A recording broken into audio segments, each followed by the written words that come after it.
What's up, everybody? It's your boy, the Italian Stallion, here for the pilot episode of Stallion Speaks. Guys, it's going to be some exciting coming up for the Rebels with a Cause channel. We're going to be expanding shows, and this is going to be a pilot. This is going to be the test, and I like to call this episode Welcome to the Stable, Episode 1. I, of course, am the Italian Stallion. Anybody that watches this that would love to come on and be a part of the show. This show's a little bit different from Rebels with a Cause. It's a little bit edgier. It's 9 o'clock on a Sunday night. Grab your popcorn. If you want to come on and talk about what bothered you this weekend in sports, be my first. Let me just tell you where Stallion Speaks come from. A couple of years ago, and I've given a lot of love to obviously Devin Lloyd and Larry Frank Jr. They are my guys from the U-Talk family and the U-Talk channel. If you haven't downloaded that app, download it, because it's not just about Miami football. They've got so many things that they're doing. They've got a football show, a basketball show. When Larry comes on, I'm going to have him plug his shows, obviously. And obviously things are transitioning. It ain't free no more, but they got a lot of good content coming up. And, the way to look at it is the app, and there's a little bit of a subscription. But guys, the stuff that they bring is absolute fire. You don't want to miss it, but I'll let him talk about it more when he comes on. But that being said, a couple years ago, we talked about maybe me having a show called Stallion Speaks, and it's developed into something more now with my own channel. And of course, I have implemented it tonight along with some other shows that we hope to get in the works with other of the panelists and the crew that you all are so familiar with. But that being said, this is Stallion Speaks, a whole new different format. But if you want to come on the show, definitely do what you need to do in terms of joining the chat box live. I'm actually going to have a link in the chat that if you want to join the show, and I'm going to go on ahead and do that right now, actually.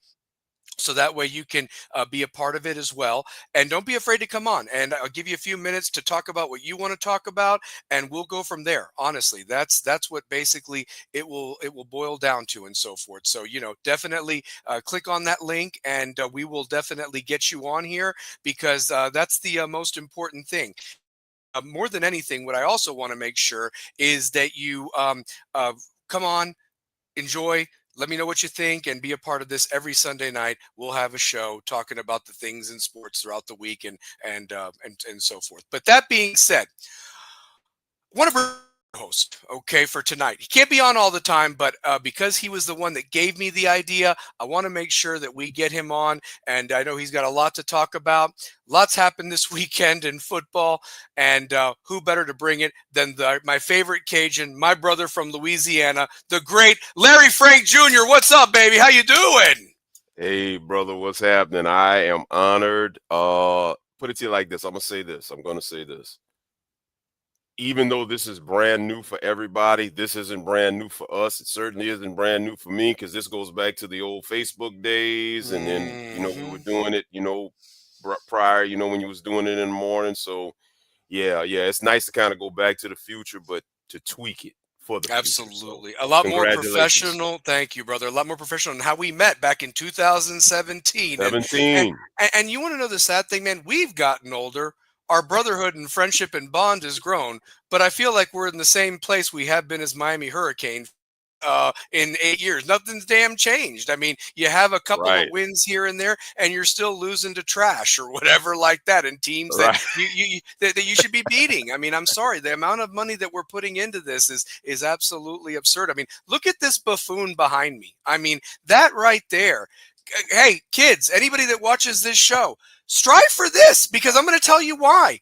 You can make $9.5 million a year, not feel sorry about it, piss off everybody else, and for life, man. He actually donated one of his homes in the offseason to the Ronald McDonald House. So you can do good things too by being an idiot, honestly. So yeah, that's my first talking point of Stallion Speaks. This man right here, I am responsible for wanting him at the University of Miami, and I have a lot of regrets in my life of 41 years.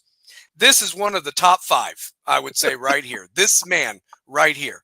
And until he wins something that consists of a trophy and not some glorified rivalry trophy that doesn't even exist anymore, don't talk to me anymore, honestly. So, real quick, the views and opinions of this program are not affiliated with those of any other organization. These are solely the Italian Stallion's views and whoever his guests on, and that includes you tonight, Larry Frank. So, you know, let it ride, man. Let it ride, honestly. So, Absolutely. for sure. So, but yeah, and then as I mentioned, the channel's expanding. We're up to 117 subscribers, over 11,000 views. Hit that like and subscribe button if you haven't already.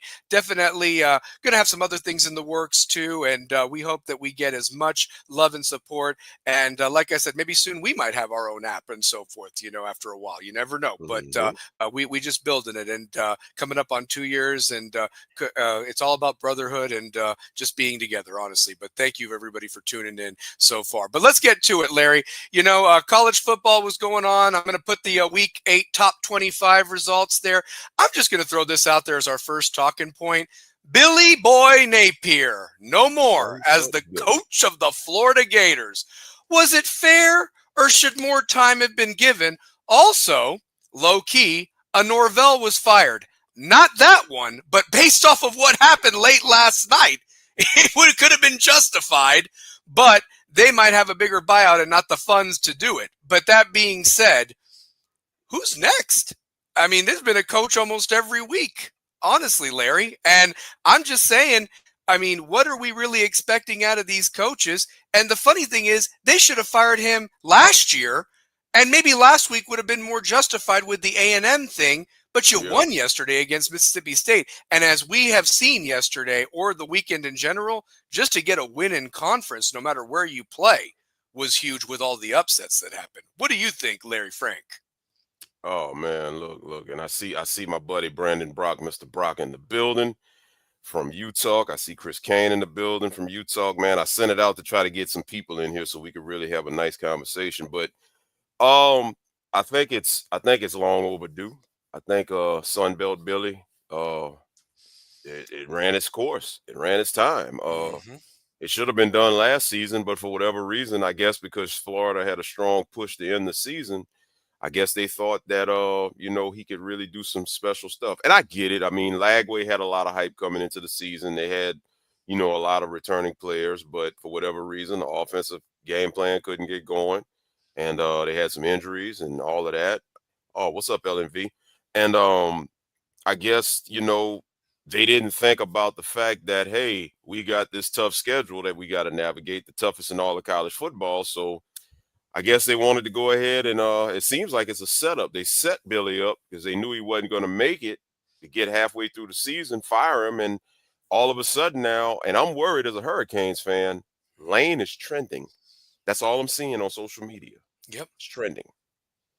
And look where we're at. We're stuck in the mud because a guy like Lane could turn them around in 1 year. I don't want to hear any more of this building a program. I mean, what year? We're not in 20 years ago. No, you don't get 3 or 4 years. With the addition of the NIL, with the amount of money that's being thrown, there's not even any chance that like players have to sit out anymore, Larry Frank. You should be able to turn this thing around in no time. I mean, look what Florida State did from their 22 season. I mean, it got derailed in 23 when Jordan Travis got hurt, and I'm not no Knowles fan. I'm just spitting facts here. But look how they turned it around, and we're in the conversation. If you use the portal correctly and you're actually recruiting, it might work. But at the other time, you can't solely depend on one or the other because, again, these evaluations, I mean, I think there's too much. And I don't want to offend anybody because I know I'm probably got parents watching this show as well, that kids that I absolutely love. But you can't just go on camps. You can't just go on 7-on-7. That's not real football. Real football is strapping on the pads and what are your measurables and times and how do you go mano-a-mano when it comes down to it in the stadium or the arenas or wherever we play these games now. Larry, what are your thoughts, brother? Well, you're right. When it comes down to success of a team, I mean, the days of recruiting and building and having time, everybody says give this coach 4 years, give this coach 3 years, give him opportunity, give him time to get his people in. Those days are over. Transfer portal and NIL essentially gives you a just add water effect to building your team. You saw it in 2021 with Mel Tucker in Michigan State, albeit it lasted one season, but he was able to get a 10-win season out of him. And then in 23, obviously, Jordan Travis in Florida State, you saw what happened with them. I mean, Travis was there for a couple of years, but they added a bunch of other guys, pretty much over the course of that offseason to come in there and do what they do. And then you see Kurt Signetti in Indiana. He added a couple of pieces here and there, but it was more of a combination of recruiting with Signetti and the transfer portal and NIL. They kind of did it. I think Signetti gave the blueprint of how you would essentially want to do it. You have to be able to do some recruiting. You have to be able to have some development, but it has to be a mix between that NIL, because you're going to have to utilize it to get the best of the best, and transfer portal. The NIL, you use it hand in hand with the portal to bring them in. You've got to Amen. be able to combine development with the NIL in order to utilize the portal. And reason being, if you got a guy that has sat at a JUCO, case point for us, Marty Brown. Marty Brown won a national championship at what it was, North North Dakota, Dakota South State. Dakota, North North Dakota Dakota State. State. Yep. Okay.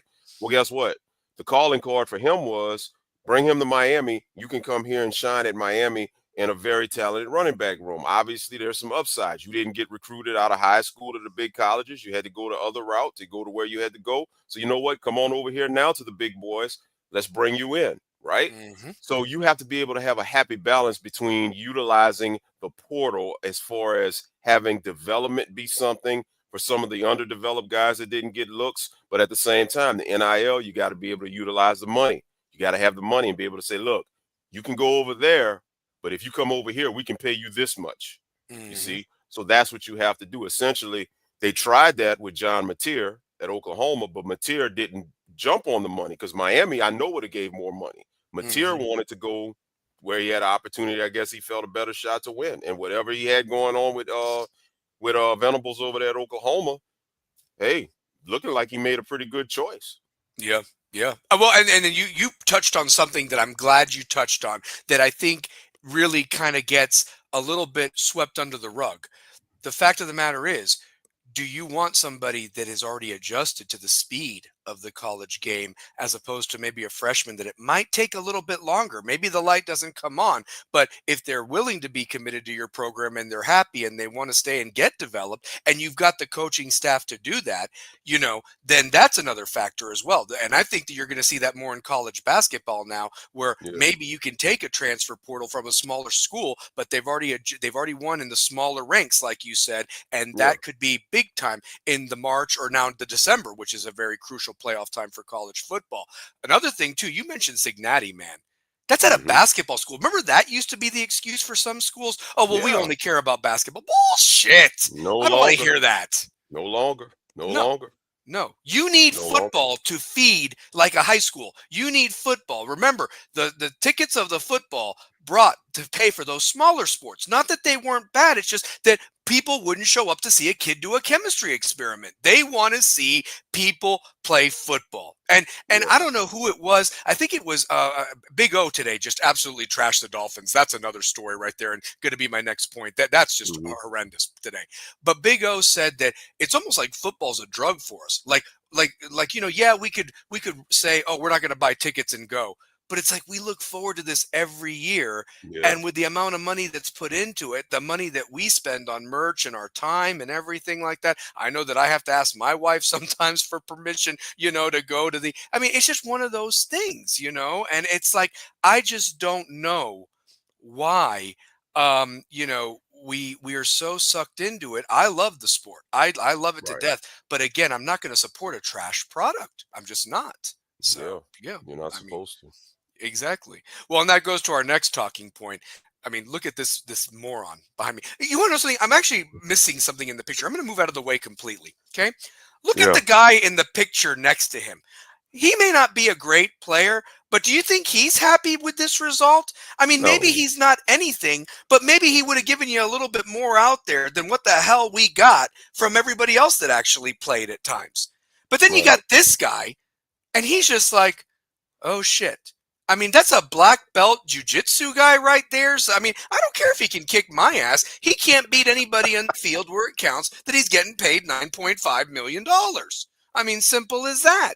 I mean, and then, I mean, what the hell has happened? Florida State gets absolutely trounced by Stanford. Don't let the score indicate that. I mean, and the refs did everything they could. I was up last night watching that game just to see if it was really going to go down. And the refs did everything they could to help Florida State win that game, and they still won a damn ACC game in almost 400 days, Larry Yeah. Frank, and that's not even a really ACC school. Yeah, yeah.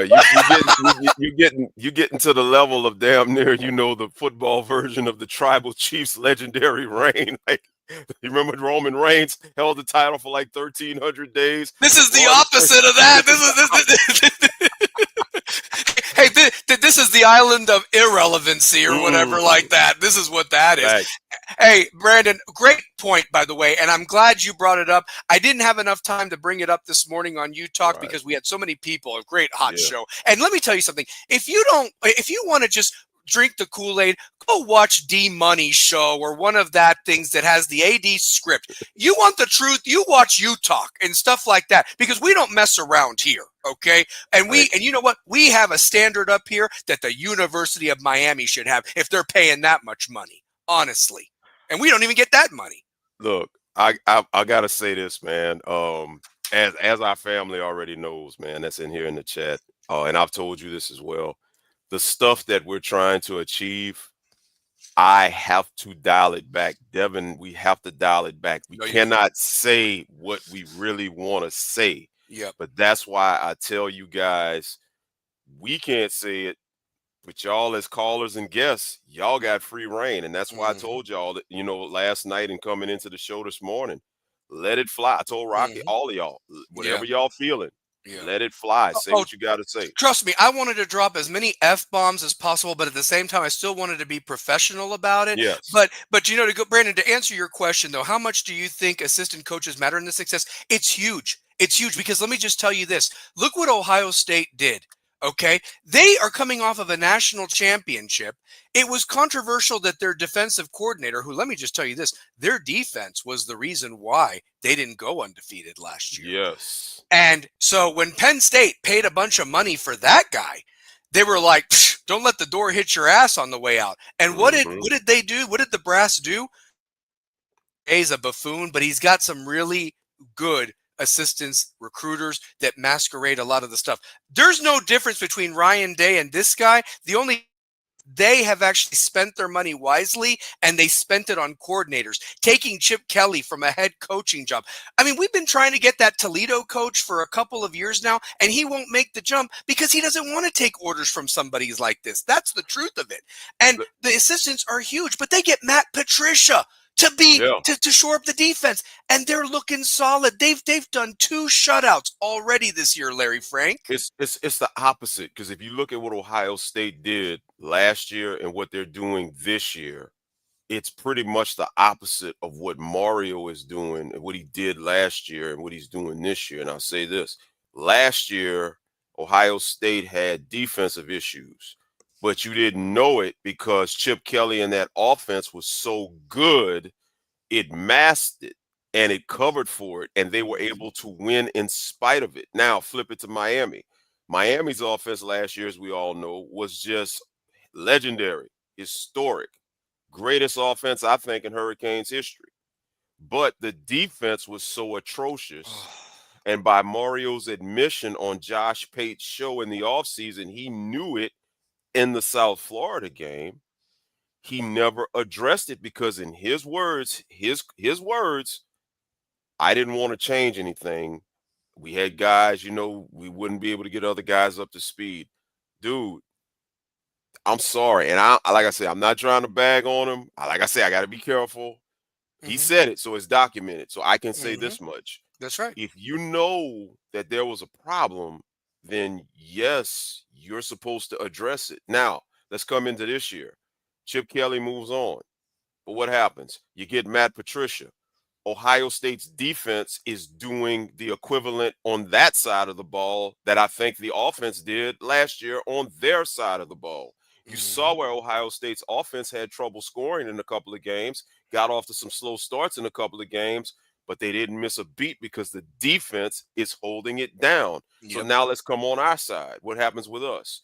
The defense that we had last year, which was so atrocious, got addressed and it's gotten better, but now the offense then fell off.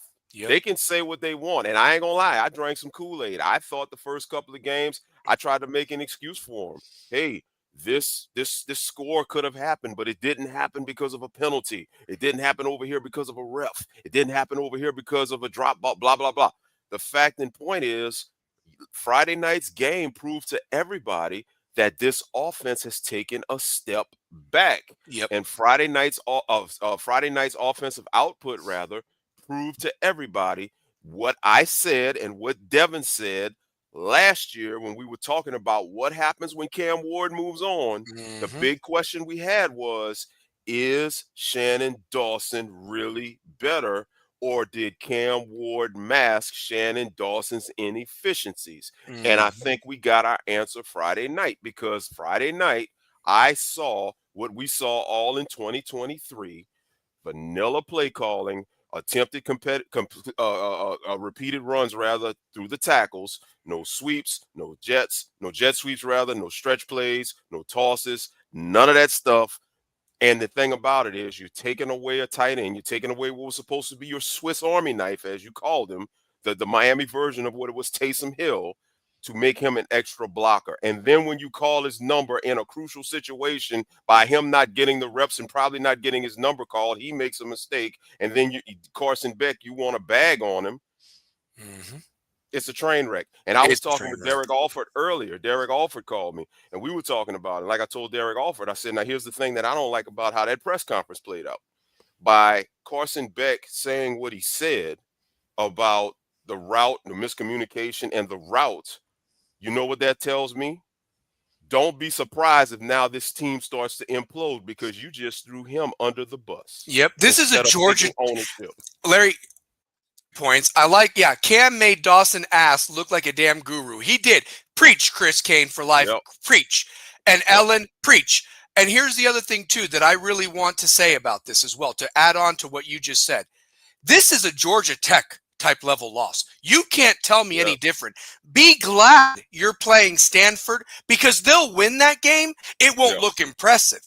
But if this had been SMU this week and Dallas, give me SMU by 20, honestly. Hell, Because give me I'm SMU anyway in 2 weeks, Anyway, because oh I'm yeah, not yeah. I'm not Oh, buying no it. doubt, no doubt, no doubt. Yeah, but you know, remember the Georgia Tech? We went to North Carolina, got absolutely blasted by Drake Yep. May and that I group. remember that. I Yep. still don't know how we won that Clemson game, but then there was Cade Klubnik. That's what happened there. Yeah. Is just a whole other disaster. We'll talk about them in a second. But the truth of the matter is that in a down year of the ACC, and I'm seeing Georgia Tech, man, and ever since that game happened, Georgia Tech has been on the up, and we have just been this pretty much. We really have. Yeah. And then they beat us again last year. And so, realistically, maybe we should send flowers to Louisville if somehow this Miami team does win these next 6 games. I don't think they will. But what I'm getting at is they spared you the loss of Charlotte, of losing to him again, because I bet you Brent Key would school Mario's ass for the 3rd straight time. Honestly, I know he would. It just really burns me whenever a program beats Miami and then that program all of a sudden takes a step up. It's almost like Miami is the catapult to success at certain programs. Mm-hmm. And I think that Georgia Tech victory over Miami last year, because that was their signature victory. It was. And look at what they did after that. It gave them so much confidence. They went on and damn near beat Georgia. So Mm-hmm. what Should happens have with won that them? game. Should They have won should have that won game. that game. So Yep. you beat Miami, who was ready, who's going to be a playoff team. You damn near beat Georgia, who was going to make a playoff run. And then you parlay that into the offseason into what you have now. Haynes King is probably the one guy that's not getting talked about. And listen, Georgia Tech, Virginia, they don't play each other, that I believe. Both of them are in the driver's seat in the They ACC. are. Now, They are. Louisville, by virtue of beating Miami, they got the tiebreaker. So you got 3 teams. And I'm going to tell you like this: I am tired of having to do mathematical equations every year just to see what it takes for Miami to get to the ACC Preach. championship game. Facts. Can we for once just control our own destiny and get there? Why is it these other teams can win and they can control their destiny and they can get there? But Mm-hmm. we have to rely on, it's almost like playoff time. As a Steelers fan, I go through it. As a The Titans fan, scenarios. you Yeah. have to literally, the worst thing you can do is week before we went to a 17-week season, week 16, if you got to have like 3 different scenarios, this team has to win. This team has to lose. This team can lose or tie, and my team has to win. You got to go through all of that just to get in. If I got to go through all of that just to get in, then I probably don't deserve to be there. Oh yeah, absolutely. And then what about me? What about how I got ridiculed on Utah? Go back and watch Utah 159 and 160. And how I got just I had the 259 and 260. Yes, thank you. 259 and Yeah. 260. I swear to God, those people said I'm not a true fan, and they were like, the offensive line's nothing to worry about. Guys, this is 2 games in a row that we've been pushed around, and I don't think Louisville and Florida State's defensive lines are world beaters. The only reason we looked good against Florida's defensive line is they had 3 starters out. What would have happened in that game if those 3 guys played? I don't think this O-line is as great as everybody thinks it is. I mean, Francis has that real weird Samoan strength that all those guys have, and that's great for him. But notice that they have to always run to that side. And then they're having to bring in extra blockers. I mean, just to get that push. I mean, I would have never thought we're still having the problems of picking up 3rd and 1s and 3rd and shorts because of the offensive line. And that's the other thing that boiled it down to was I wasn't sure about wide receivers. Everybody was like, oh, you're being too tough with the JoJo Trader situation. He's hurt.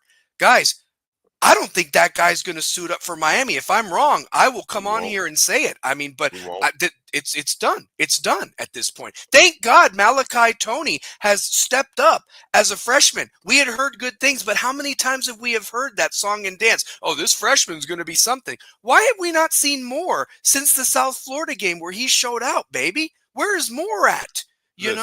Listen, let me touch on that real quick. The thing about Malachi Toney, as much as I love, and I see the comments, they're jumping, man. They doing what they do. They're representing. As much as I love Malachi Toney and what he's doing, and the fact that he's doing it as a true freshman, what I don't like is you heard, and I forgot. I wish I could remember, but whoever said it this morning in the recap show, they made a great point. You heard all off season how it was JoJo and Ray Joseph. These guys were balling. This is all you heard, and that these guys were going to be big contributors. Now, whether or not there were some injury issues to start the season, okay, that's what we heard. But apparently, I mean, JoJo should be fully healed. And I got Mr. Brock, I got LNV, I got Chris. The other night, we were in the Utah app. They can vouch for me when I say this.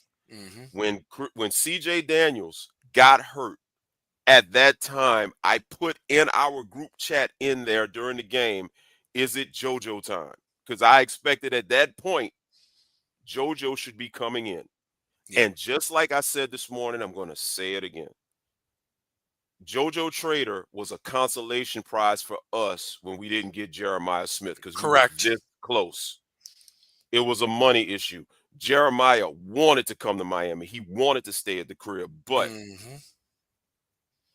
Ohio State gave him more. And guess what? I don't blame him. I do not blame him because you know what? It's a business. Go get your money. I'm not mad at that. But by missing out on him, what did everybody say? I had people, King Kyle and all of them that was in the other chat. Well, JoJo, we got JoJo. And guess what? JoJo, well, Mario's not worrying about missing out on Jeremiah because he's got JoJo. So JoJo is special, and we're going to see. Yep. That was my consolation prize. That made me feel good. Well, guess what? JoJo is not seeing the field. And I'll be honest with you. You got to think about this. If Isaiah Horton, who was slated to be Miami's starting receiver, left and you knew he would have been the starter, what do you think these young guys who aren't seeing the field sitting the bench are going to do? They're going to leave. They're out of here. Jordan Lyle, he's going to be out of here. JoJo Trader, he's going to be out of here. Nye Carr, who had left and you begged him to stay and he's still not playing, is going to be out of here. Yep.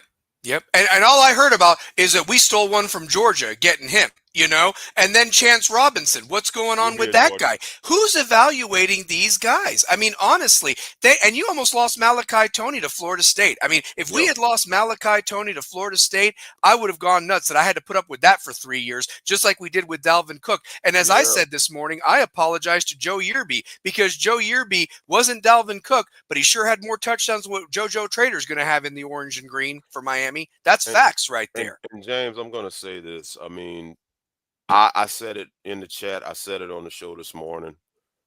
I got so much TVD to Xavier Restrepo vibes the other night, and I feel like with Carson Beck, this is what you have because all he's doing is locking in on Malachi. And as much as I love Malachi, I love what he's doing.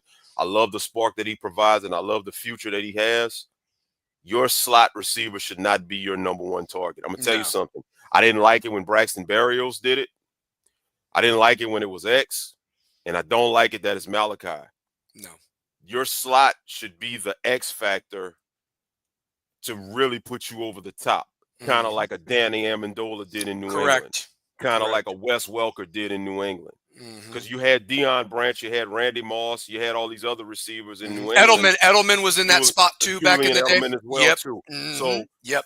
it's like those guys they were teetering on being the number one receiver, but technically they weren't. They just when your number one got locked up, they broke the game open.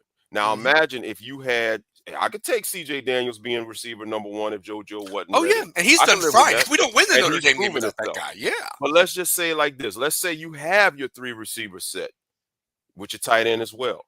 And let's say you have CJ and you have JoJo and you have Malachi at the slot and you have Loft and you're using him in the tight end passing game. And let's just say that CJ and JoJo are catching everything and then you're just spreading it around and Malachi is doing damage as well.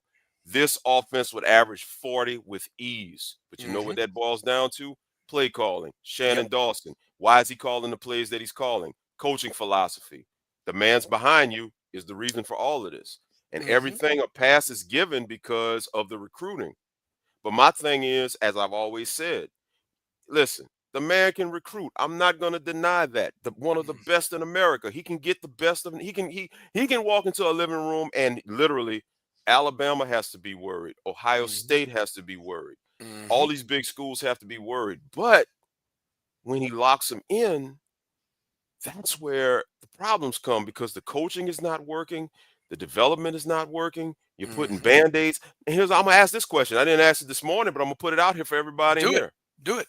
What happens because Carson Beck is getting all the QB reps, right? Yep. We're in close games, so obviously Emory and the rest of them ain't gonna play in garbage time.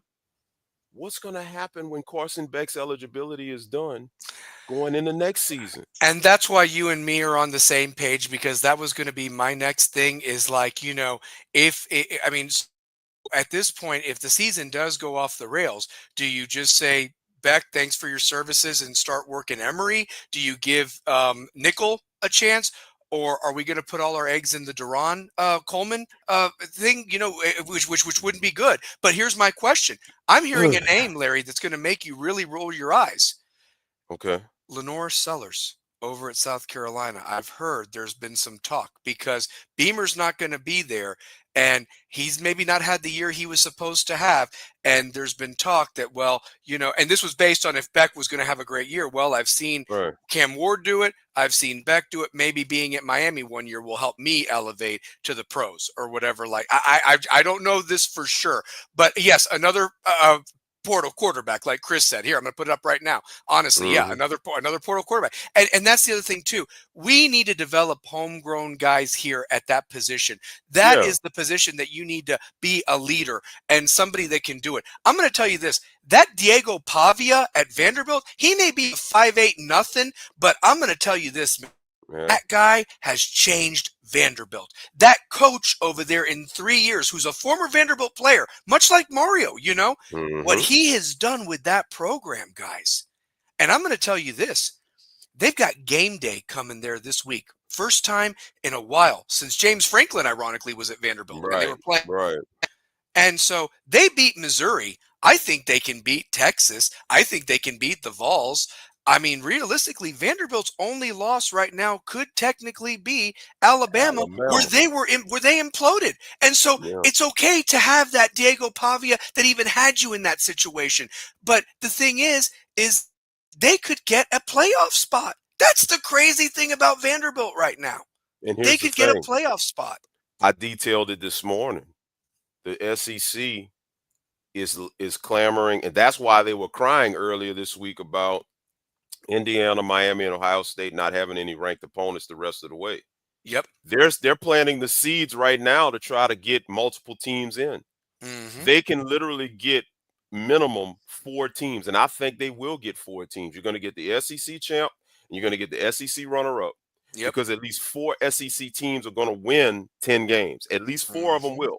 Yep. Alabama's going to win 10 games. I Georgia's think looking like that now. Yeah. Ole Miss will get it. Georgia will get it. Yep. Texas A&M is in the running to get it. Yep. Vanderbilt has an outside shot of getting it, and that's 5 teams. That's So at 5 least right there. 4 Yep. teams definitely are going to win 10 games. So I say this. If you get 4 teams out the SEC in the playoff, and people got to remember, that's why it was so important for Miami to try to get to the ACC championship game, Mm-hmm. because a conference champion no longer gets an automatic high seed. They did away with that. Yep. So if you get 4 SEC teams in, the Big Ten is logically probably looking at 3. Yeah, Ohio Oregon State, will be Indiana, there. and Yep. Oregon. Yep. Those 3. Yep. That's 7 slots. The Big 12, I'm assuming Texas Tech, even though they lost yesterday, Texas Tech should win the Big 12. And if they run the table, they're in. Yeah, it's That's either going to be 8. them or BYU, one of the Or two, BYU. because I they're forgot about one of them. them. One of them. But here's the other thing too. You might be right, because at that point you might have let's say BYU runs the table. What it's looking like, they get to the Big 12 championship undefeated. Texas Tech gets there with this one. Texas Tech beats BYU. Are you going to hold 2 11-1 teams or whatever like that from the You're Big going to 12? get a mirror image of what happened with the ACC last year. Even though Yep. Clemson won it, SMU played their way in by virtue of playing so hard and having a great Yep. conference record. So Yep. you're going to have 4 SEC teams. You're going to have 3 Big 10 teams. That's 7. 2 Big 12. Well, you know what? I'm gonna really play devil's advocate. Let's leave it at 1. Let's just say you'll probably get 2, but let's leave it at 1. So the Big 12 champion, either BYU or Texas Tech. So that's 8. The ACC, which even though they're not as good as the Big 10 or the SEC, you had it last year, so you're going to have it again this year. Yep. The champion and the conference runner-up, especially if both of them are 10-plus wins. Okay, so that's 10 teams. Yep. You're going to have the highest G4 group right now, which is either going to be Tulane or South Florida or possibly Navy. So that's an 11th spot. So that means you have 1 spot left for an at-large. And that's why I'm telling everybody, don't count your chickens right quick before the eggs hatch, thinking that Miami could run the table and get in. Because if it comes down to a 1-loss Miami, a 1-loss Vanderbilt, a 1-loss whoever out of BYU or Texas Tech that doesn't win the Big 12, we'll be out. The weight of the schedule is going to come in, and guess who doesn't have the strength of schedule advantage out of those 3? Miami. Yep. And here's the other thing too, Chris. You should be mad. You should be mad because guess what? Vandy is a private school in a big city. Vandy has a quarterback that has transformed university. They got 2 years out of him. They have a player's coach that is an alum from Vanderbilt, and they haven't paid near the amount of money we've put into this thing, and they're getting better results in a tougher conference. No less. Tougher conference. Yes, sir. With not even the fan base that Miami has. You should lose your shit over that. They were known for baseball. That was their only contribution. And women's basketball, of all things, to the SEC. That was their thing for years. And now they're doing it in football. Their facilities have upgraded. I mean, and now they beat LSU, and that game wasn't even close, by the way. Yes, LSU made some big plays, but Vanderbilt left some meat on the bone out there. Vanderbilt could have actually scored one more time to make it 14 points. They just took a knee at the 2-yard line. I would have ran it in. I've been telling everybody around here with LSU, when they got something to say about Miami, I tell them, you guys are nothing but a Cajun version of Miami. You got the same problems at LSU right now that I'm dealing with at Miami.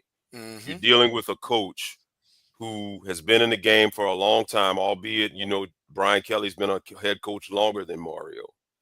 but he has consistently not won the big game, just like Mario. Mm-hmm. He has won some big games, but he's lost games that he shouldn't have, just like Mario.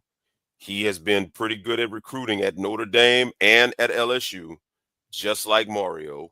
He has problems recruiting good coordinators, just like Mario. He had trouble with the defensive coordinator a couple of years ago when you had a Heisman winner in Jaden Daniels. And now you flip the script and now you get your defensive right, ironically, with our former guy, Blake Baker. And now Joe Sloan, the OC at LSU, you can't score.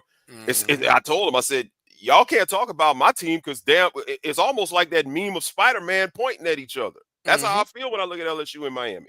Oh yeah. Oh, absolutely. Absolutely. And I'm going to tell you this also, talking about Florida State.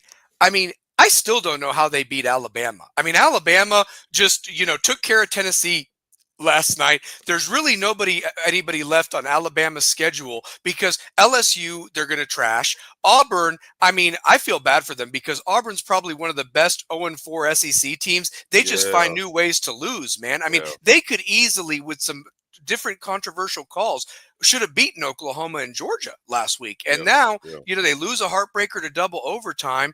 They still got to play Vanderbilt, Bama.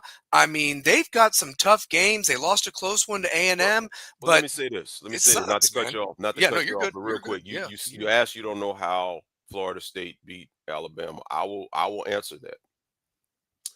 If Florida State played Alabama right now, who would win? Alabama would win by 35 points, like what we were thinking in the offseason. Okay. Now let me flip the script. Sure. If Miami would play Notre Dame right now, let's just say a breaking conference, who would win? I would say that my original prediction that I got criticized for on that show, the Utah 260, 35 or 31-21, that would be the final score. Just like how they beat USC last night, that's how that game would go with Miami now. Yeah, exactly. Yep. So what I'm getting at is week one, and I've noticed that a lot of teams, a lot of these upsets that happen in week one, they happen because of the timing. They happen when you catch them because week one is the one week that when you have two teams like that, you're just trying to feel things out. So it just so Mhm. happened that Florida State had some lucky breaks. Alabama just hadn't gelled. And listen, credit Kale and DeBoer. Credit Kale and DeBoer because when they lost that game, they were ready. Oh yeah, Yep. absolutely, Chris. That's Yes. why I'm saying it. That's why I'm Of saying it. course. If we But if you're we being played them, honest. You're being honest, being Chris. honest, That's right. if Miami played Notre Dame right now, if you look at what Notre Dame, because remember, Notre Dame hung with Texas A&M not long after we beat them. Correct. That game was a shootout, and Texas A&M got them, but Notre Dame, they were in that game. Notre Dame seems they've gotten their defense right. Their offense, C.J. Carr is starting to get his feet under him. And here's the thing. Nobody's talking about him, but I'm going to make this prediction on the very first episode of Stallion Speaks. Notre Dame has their quarterback for at least the next 3 years, and Notre Dame is going to be a problem with C.J. Carr for the next 3 Hmm. years. Absolutely, And he guess is. what? We're going to find out week one next year because we got to go to South Bend That's right. That's right. That's right. with a new And quarterback. with a new quarterback, yeah. And they're going to beat our ass the way we should have beaten them They this owe time. us, and they're going You to know. give it to us. That's Yes. right. That's right. That's absolutely right. And let me just talk about this. You mentioned Notre Dame. That game last night against USC, they're done. They don't have anybody hard left. They'll win That's it. that 10-2. Of course, they got a spot on in there because here's the thing: even with an 11-1 Miami hanging around, if that even happens, and you mentioned that mathematical thing, it's just as bad. You got to handle your own business. And you know what? I'm going to give a shout out to Gary Furman, who is a Miami homer. He actually Mhm. predicted he didn't like the vibe of how the team came out in warmups. He said the intensity that he saw for South Florida, the Gators, and Notre Dame was not there. He likened it to how they were coming out with Bethune-Cookman, to be honest with you. Yeah. And that's not good. That's not good. You should want to kill everybody on the schedule. Melvin, all them guys, man, they wanted to kill everybody, and it's like, look, things happen.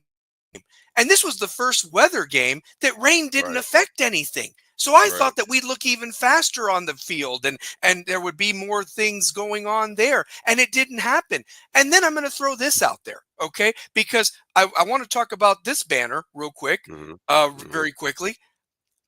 Officiating in college football is trash. As a matter of fact, you watch that ACC, and I'm glad AO brought it up, that somebody must have made a call. Every call that could have gone against Miami, 50-50, and I'm telling you, I don't want to, look, I'm not taking anything away from Louisville. They outcoached us. All their guys from down south outplayed us for their homecoming. I mean, but I'm just saying that the fact that the refs are also dictating this is a loser conference. Larry, I know you're a North Carolina Tar Heels basketball fan, but that's basketball. This is football. The ACC does not understand. Ohio State would have never had that happen to them against an Iowa or anything like that. Michigan even would never have that happen to them. Okay? And I'm just getting at that shit right now. That they don't understand. They don't want to win with Miami. They just want that market. They want market 14 or whatever Miami is and so forth. They don't give a damn about the U, okay? And realistically, if Dan Radakovich had any set of nuts on him as an athletic director, he would send a tape to Charlotte and say, if you don't take care of this for us right now and then, we're going to the Big Ten. Because the Big Ten would eat Miami up in a heartbeat. Honestly, because they understand the brand. If the SEC don't want us, fuck them. We'll go to the Big Ten because there's a lot of alum up there. Be some really hot matchups up that way, honestly. So I'm just at USC against Miami, Los Angeles versus. I mean, come on, are you kidding me? It'd be fire. Ohio State against Miami every couple of years. It would be a fire matchup. Michigan brands. But what I'm just getting at, Michigan, yeah. But what I'm getting at is this is just so absurd that we can't even get the respect and calls. And again, this guy right here is responsible for it because any coach would have taken a penalty or something like that, and then you tell the ACC refs, "Fuck you." Okay, yeah, lose your shit, man. That's what lose you're your supposed shit, to do. man. Lose your We shit. said it this morning. Kurt Absolutely. Signetti. He lost his shit against what was that? It was Oregon. I think he got a 15-yard personal foul. Yep. So I mean, and that's the thing. I mean, how many times do you see, even though Brian Kelly's struggling, bad call, Brian Kelly is turning as red as a fucking tomato, telling people, telling the refs what's going on. How many times did Saban do it? How many times did Urban Meyer do it? I mean, you have to be vocal. You gotta work those officials. Your team responds well. They respond to you when they see the coach is it. Because listen, you played ball, I played ball. Yes, sir. If a bad call happens, we're gonna cut up. But if I see my coach cutting up, then that's just gonna make me, when I get back on the field, oh yeah, we're gonna get this one back. I just don't understand the complacency there. I don't either. And Larry, I know you hated Mike Krzyzewski like everybody. He was always working them refs, man. But I respected him because he didn't take no shit with the refs. Damn right. And he was gonna listen. If your team was better than his team on the court, let it be that. But the refs were not gonna influence that. And this is what this man does not do. And it happened in the Pac-12 too, Larry. He wasn't getting calls against Stanford. But think about this. AO alluded to it. These referees, they have these associations. They have associations. AO uncovered. He said he found for the Georgia Tech game, I think it was last year, one of the refs had a consulting firm that works with Georgia Tech. Georgia Tech is one of their customers or whatever, one of their clients rather.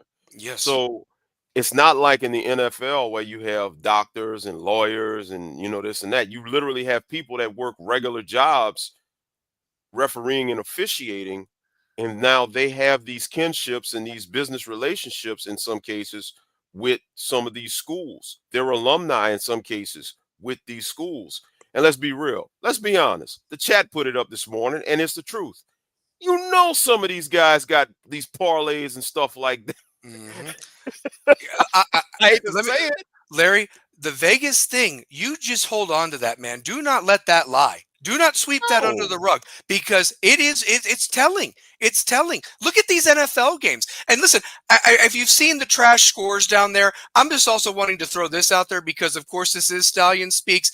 These are some other schools that look. We have a right to say what we are, but thank God we're not this. These were teams that you lost yesterday that were not involved in top 25 matchups. A few of them were in the top 25 preseason, if you can believe that. Carolina, unbelievable, lost to Cal. Purdue, I mean, once Purdue used to be actually something, man, and they got beat by Iowa. Wisconsin, I mean, I don't even know how what's his name, Luke Fickell didn't get fired today. He was done, and Ohio State took it easy on him with that 34-0. Yeah. Penn State, with the interim coach, lost to Iowa 25-24. That must have been paint drying when that game happened. Yeah. Maryland lost to UCLA. UCLA is on a 3-game winning streak with the new Neuheisel kid. Honestly, it's unbelievable. To your credit, real quick, man, what did y'all say last week on Rebels with a call? Nico is like the Terminator out here, man. He's getting coaches fired, man. Yes, he's getting coaches fired, and he's become alive. I mean, and he was the butt of the jokes, and now this UCLA team is three wins away from getting bowl eligible. And who would have thought that when they were losing to who they were losing to? Then you've got Florida State last night. I mean, that was just done. Clemson losing to SMU on the road. West Virginia paying all that money to bring Rich Rod. Losing their big win was Pitt. I still don't know how that happened. And then Baylor paid all that money to a homeboy that used to coach defensive coordinator at LSU, Mr. Everything. Yeah. And look at him. He's on his way out. You know, these teams are all trash. But here's the other thing. My problem is that we're a different brand than any of this right here. These are some basketball schools. Purdue's got all their eggs in number one preseason thing. North Carolina, they can rebound in basketball. You know, Penn State, they don't have anything else. Maryland has a lot of promise in basketball. Baylor in basketball. My point is that this is football for Miami. And why are we not being able to do this? Just another point, the sports media. They're not your friend either. No. Those guys had been sucking our nuts so hard the last few weeks, and they couldn't wait. Like Paul Feinbaum. I knew that was going to happen. I didn't believe it. Shut up, you penis looking with their glasses on. I mean, he looks like a penis with like the taxi cab with the doors open. He looks like he's going to fly away with those ears, honestly. I told you, this is an edgy show, baby. This is Stallion Speaks. I've never seen a guy graduate from a school openly root for the rival. And all those guys made him millions down there in Alabama, and he's a Tennessee grad. Rooting for Alabama. He's a bitch from Memphis, is what he is, man. Honestly, that's crazy. When I look at him, I want to puke. Honestly, face for radio, that's where it should have stayed. Face for radio should have stayed. But somebody had the bright idea to let's get him on ESPN or whatever like that, an SEC network. But screw that guy and screw the media. Because all you're going to hear about, and then Larry, I don't know how much more football you watched. I wouldn't have blamed you if you didn't watch anything else the rest of the weekend. But every time that they did a cut-in, or they went to the studios for the halftime report, or even the announcers talking about the game in front of them. Oh yeah, Miami lost on Friday. They were shitting on Miami, man. Like I said, they wouldn't even, if Miami had won by 30 points. And cured cancer, they wouldn't have even mentioned it. But I'm being dead serious, man. They couldn't wait to trash us. They couldn't. One thing that I am shocked about, but when I think about it, I don't think this is for Miami's favor. They only dropped Miami down to number 9, right? That was a shock. I'm gonna tell you why I'm not shocked. You got to keep Miami ranked somewhat high because you got to have a reason for Notre Dame to make their push. I like it. Just in case A&M flunders here in the end. I get it. A&M is about to hit the tough stretch of their schedule. So 9 times out of 10, they're about to look at a loss, maybe 2 or more. So you can't make a case for Notre Dame to make the playoff if Miami's already dropped down. Because guess what? Miami doesn't play another ranked team. So even if they run the table, you can't drop them to the proverbial where I expected them to go down to 13 or 14 because they'll never get back into the top 10.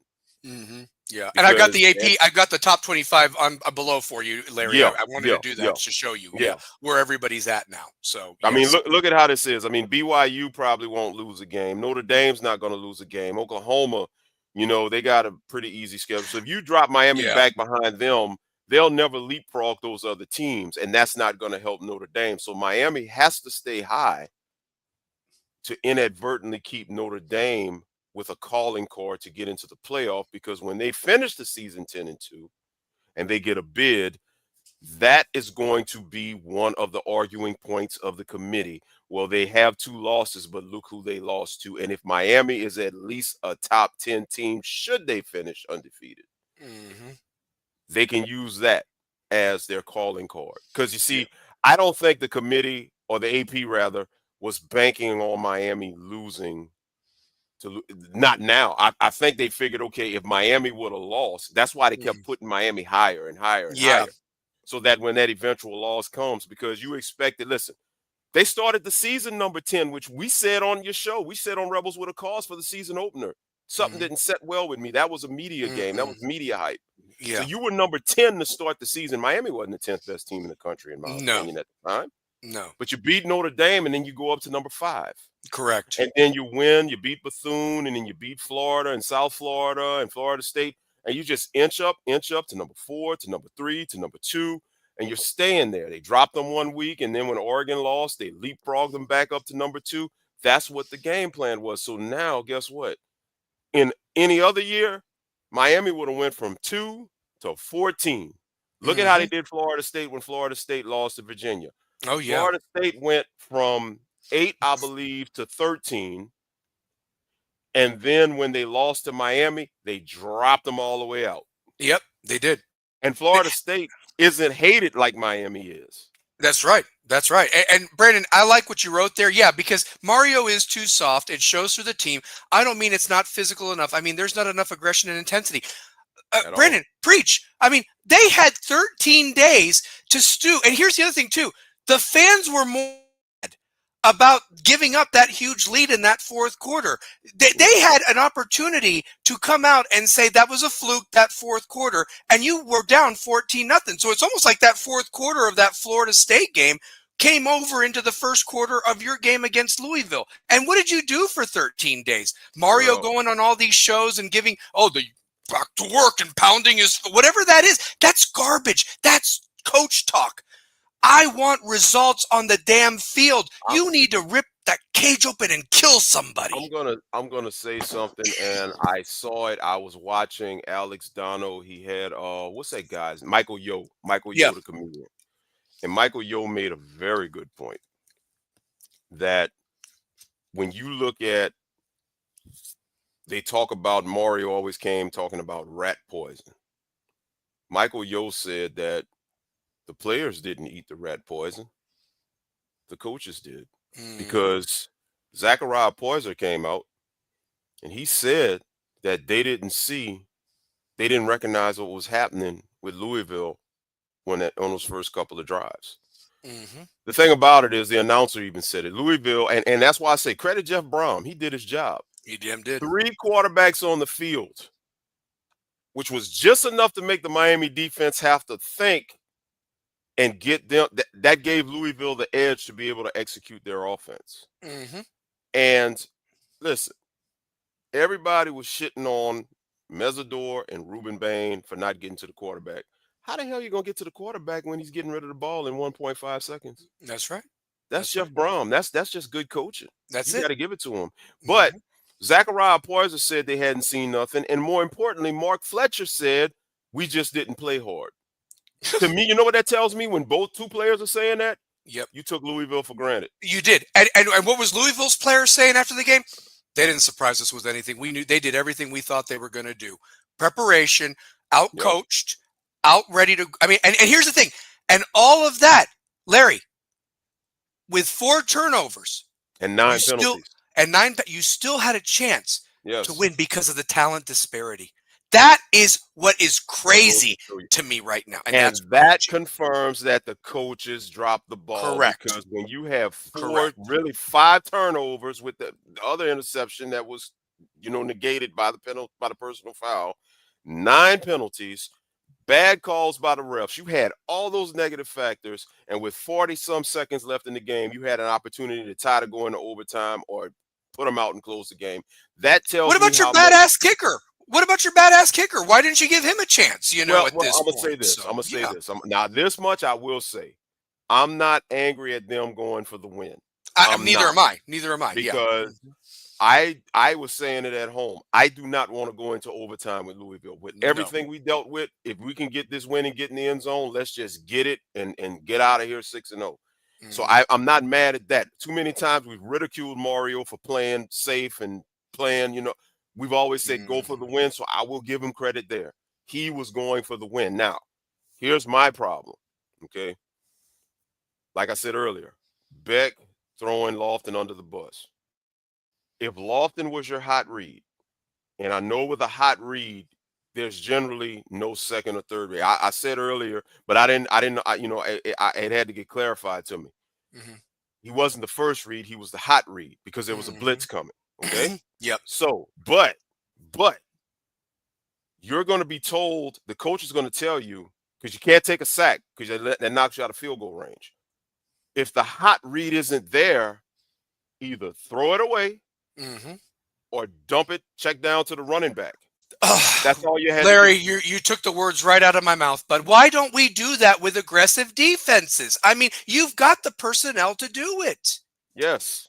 Why Yes. not? I mean, So that that was a staple in the Chudzinski offense that got criticized so many years ago when we were kicking ass. Like Chudzinski but Chudzinski used that check down every time, and it got yards, it baby. got It yards. And got here's the thing. yards. Go back and look at that play. When Lofton went straight instead of cutting into the flat, I know exactly you what you're had going the to say. safety that came up there. So he was in position, made a damn good catch on the ball. Yes, he You did. had the linebacker blitzing. Well, guess what? I don't know who it was, Fletcher or whoever the running back. I think Fletcher was in there. If Yeah. Fletcher runs out to the outside with all of this happening and Carson Beck just dumps it off to Fletcher, Tim he's Tebow got type throw. space. Yeah, Tim Yes. Tebow little flop. He's got space to actually either cut up and go, get out of bounds, get closer. You still have 2 timeouts if you get out of bounds, or if you cut up and try to get some space and try to get to the end zone. Even if you get stopped, you get closer, burn a timeout, you still got 1 timeout left. So for Hmm. him to throw Lofton under the bus talking about it was a miscommunication, I didn't appreciate that because I'm like, I didn't look, either. dude, you can't talk about miscommunication and put this on him when you threw 4 interceptions and you didn't even check down to the running back in the situation. Even if You you did didn't have a second read, you still either check down to the running back, or if you see him coming, if you know this ball is supposed to go to the flat and you see your target going straight ahead, you still don't throw the fucking ball. Pardon my French. exactly, exactly. Well, I got one even better for you. Got one even better for you. Even with the blitz coming, him looking that way, the safety that was over the top Hmm. actually had made kind of that hesitating move or what have you. Yeah, the CJ Vader. Daniels running naked down the field. And if you just throw it out there, maybe the timing's off, maybe you throw it out of the back of the end zone, and you might have a catch him walking in with Yeah, what, 25 seconds left or at whatever would have least been left on the game clock, over. and game over. Everybody's hugging, and that's what you do. But you didn't go through your progressions. You panicked, and Yep. for 4.5 or whatever million he's getting paid, and is supposed to be in all these big time games, that shouldn't have bothered you. But No. when he's under pressure, he can't do it. Cam Ward, I mean, as many times as you thought he was dead back there, that Cam magic, man, that Cam magic. And we couldn't, and he bailed us all out. We knew this guy wasn't going to be it, but I just figured that O line, and they can't block everybody. And Right. again, your play calling is so atrocious, you don't even know how to adjust to when they're calling the blitzes. And when an aggressive defense is doing that, why are you not utilizing your speed to the outside? A bubble screen would have done something better Yeah. than that, honestly, with 3 Well, to that side. I don't know. here's the thing about that. Carson Beck the other night was asked upon to be the one that you put the game on his shoulders. And it don't work like that for him. Carson Beck has to play in a balanced offense. Yes. You have to have a good running game, and you have to be able to utilize tight ends when your wide receivers are getting clamped down and shut down. So I fault Shannon Dawson for not making the necessary adjustments. You are down 14-10 at halftime getting the ball back. First of all, you abandoned the run. We talked about it in the chat the other night. Kirby Smart gets in these situations. He never abandons the run. All you had to do was make an adjustment, stop running in between the tackles and start running off the tackles It's because they exactly don't right. have the speed to match you. They don't. Didn't have to abandon the run. You go through all of this and you still want Carson Beck to be. It's almost like you expected him to be Cam Ward. And this is what we were afraid of last year Mhm. when Cam Ward left and we knew we were getting Carson Beck. Carson Beck is no Cam Ward, Nope. not even close. Nope. Nope. So he has to play the Ken Dorsey role, be the game. I don't want to refer to Ken Dorsey as a game manager, but essentially he did a little bit more than manage the game because he did make big throws, when he was there. Mhm. But Yep. Ken Dorsey was not looked at like Peyton Manning was at Tennessee, Never. you know, Never. Yep. like Jason White was at Oklahoma, you know, and this is what Carson Beck needed to do. But no, I fault Shannon Dawson. And I'll be honest with you, Shannon Dawson, I wish he would have got a coach's job somewhere. Me Get too. him the fuck out of Miami. I don't Me want too. him no more after this season. Get him Me out of too. here. Me too. What was the guy, the goofball's name that we had last year, defensive coordinator that came Lance from Guidry. Marshall? Guidry. Guidry and Dawson being hired at the same time, I think were two of the worst decisions we could have made as coordinators with the money that we're spending now. Those are type of Yeah, coordinators we used to get when we went the cheap route with Al Golden or right. that. The amount of money right now, and you know what? You can't base it off of the fact that it didn't work out with Josh Gaddis. Josh 24 straight runs Gaddis, and then old man Burger King, calling the plays of defense because no, their Kevin time was Steele. not for this. Okay, you need to Right. get somebody big time here. And somebody that would like to just use this as a 1 year whatever to catapult themselves to a coaching job, but they're worth the money. Look at what Yeah. Florida State did. They put all that money with Malzahn and so forth, and realistically, it worked for a moment. But Right. it's done. It's over with now, and so forth. Yeah. But I just think, why don't we make a coordinator type hire like that? Like the guy from Toledo. I mean, he won't come to us. He doesn't want to give up Right. that head coaching job or whatever, and that's fine. But if that's what you're banking on, go with somebody else. Anything at this point, you know what I mean? Type of a thing. Absolutely.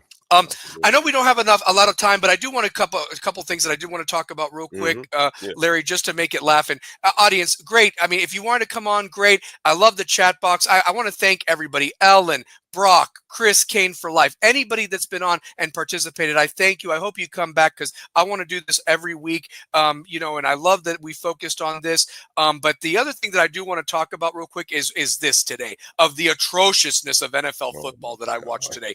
Who are you tanking for? There ain't no Shador or Cam or Hunter or anybody like that this year. Oh, man.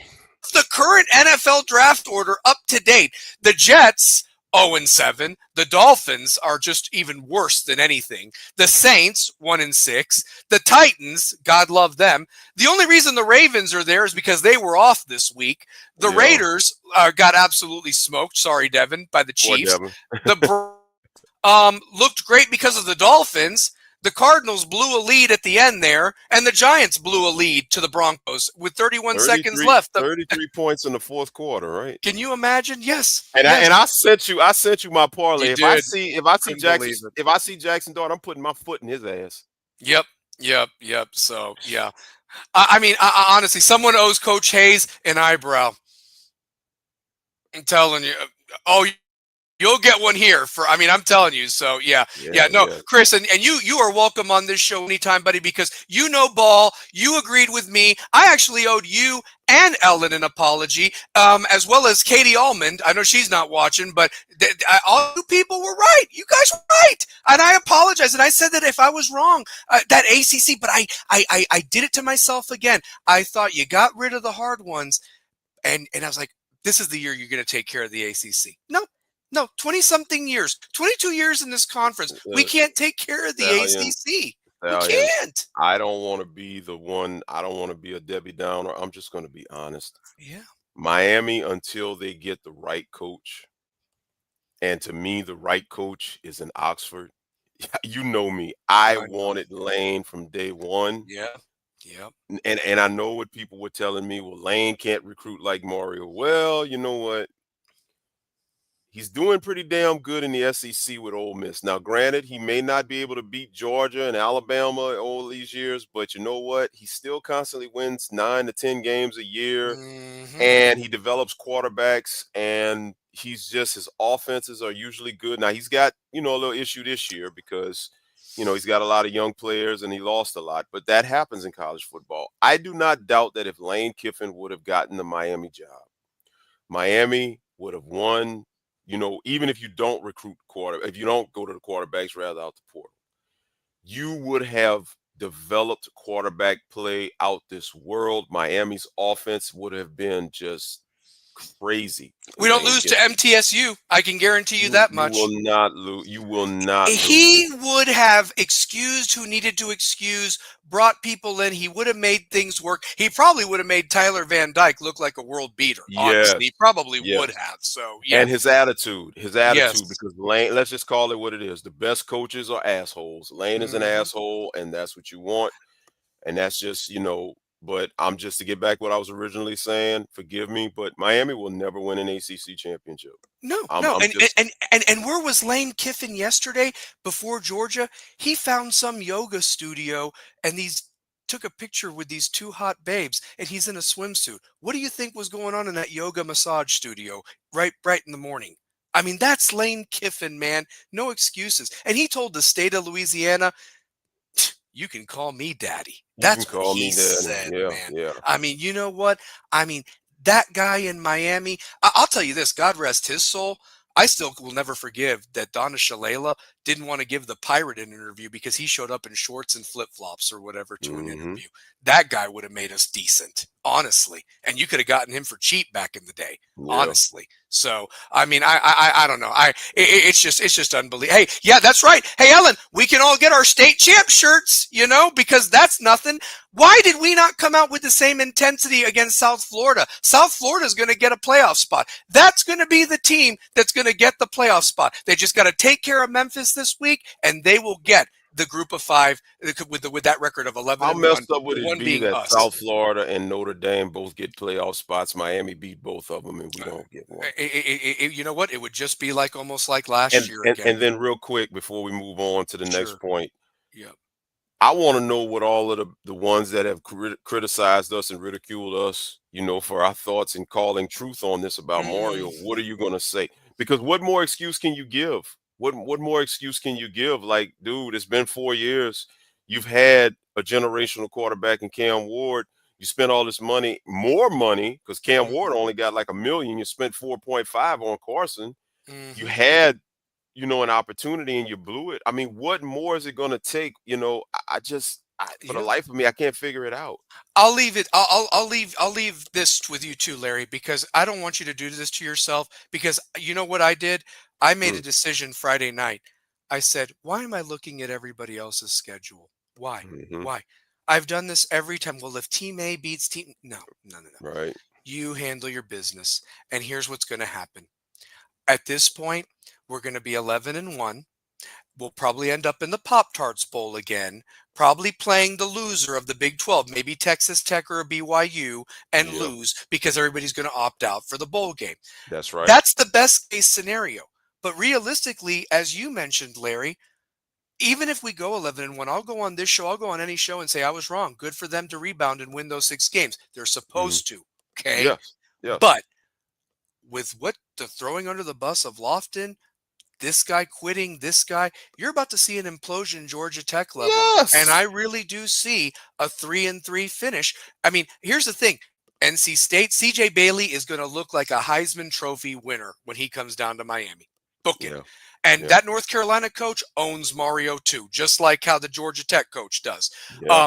Syracuse, we should be almost lucky that Angeli got hurt. I don't like to see a kid get hurt, but thank Right, God they're not even the same team, that they were at the right. beginning of the year. SMU, that's a loss. Pitt, that Pitt team with the different quarterback should have beaten the Louisville team that we made look like world beaters the other Yeah, night. They blew a yeah. 17-0 lead. Shame on them.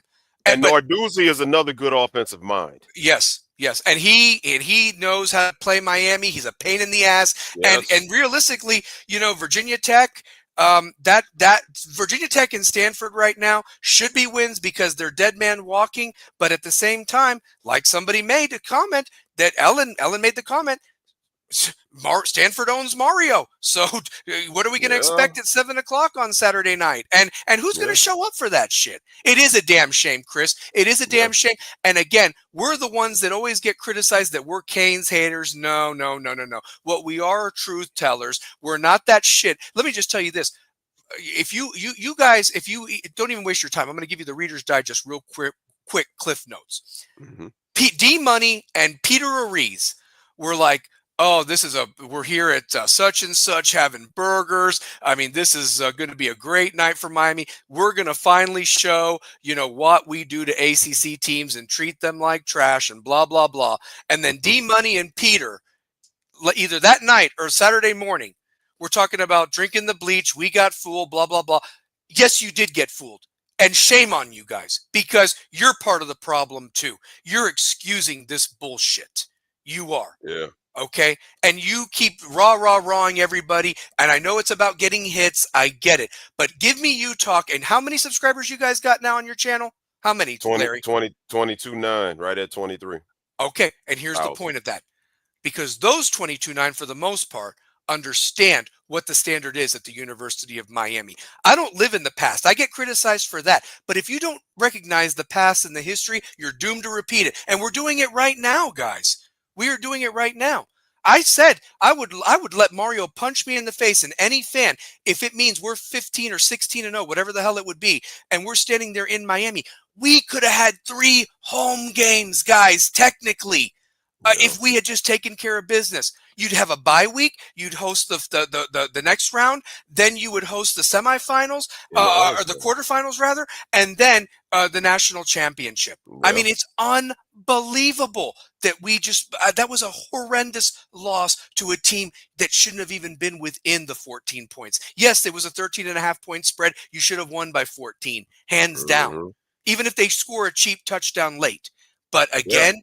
You didn't want it bad enough. And that's on you. That's not on us. You guys are making the millions, not us. Right. It's ridiculous. So final couple points, but back to this NFL football today, man. This was horrendous. This was absolutely atrocious. Some of these games that you're seeing down here. I mean, the Patriots with Mike Vrabel in the first year goes back to Nashville and whips us like nobody's whipped us, and I'm looking at the Patriots and I'm like, these motherfuckers are going to make the playoffs. They have, I mean, look at that. And the Bills are struggling. I don't know what's going on there. But my God, man, when you have the Jets and the Dolphins a combined 1-13, it makes your path a lot easier to get to the playoffs, man. Yeah. I mean, and they're doing it with a Bills player in Stephon Diggs that they couldn't wait to get rid of, who's come back from a really bad injury. Good for him. Yeah. And I'm not even a fan of these teams, but I'm just saying that why is it so hard for certain organizations to get their shit together? And the Dolphins are pathetic. The Saints were once a very proud program. Yeah. I don't know what the hell's going on with the Ravens. I mean, I know there's some injuries, but it's like this was supposed to be your all's year. I mean, the Raiders are rebuilding. The Browns will always be trash. They looked amazing today. The Cardinals, I mean, Brock, I know you're a Giants fan, but when is it going to end for them? This was a proud organization with Eli Manning and was competing every year. And now they are at the bottom of the cellar. They're behind the Commanders, which I never thought I'd see at this point. And then the Commanders got it handed. Jaden Daniels got hurt again. He got hurt again. Hamstring. Yep. Yeah. So, and look at that. So right now they're in trouble. The Cowboys. And look at the Cowboys. They're just there, and the Eagles are kind of struggling with that new offensive coordinator. You watch, the Cowboys are going to somehow sneak their asses into that playoff. They're not going to do nothing, but the point was talking about them. The only thing they were talked about was the Micah Parsons thing. And low-key, taking care of business against the teams they need to be taking care of business against. So, yeah, look at that. Yeah. I'd take that at this point. If my 2 teams are 2 and 4 on this list, those 2 teams, don't feel bad. I mean, I had a double whammy of primetime heartache the last. I had Pittsburgh on Thursday, which I knew that was going to happen because the NFL is rigged. For those that don't know, I'm on TikTok. I've been like we talked about with TikTok. My TikTok has been really going crazy because I've been calling a lot of shit.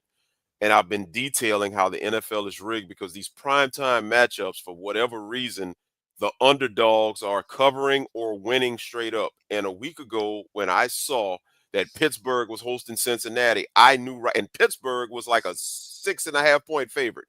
Yes. I knew then. I said Cincinnati is going to cover.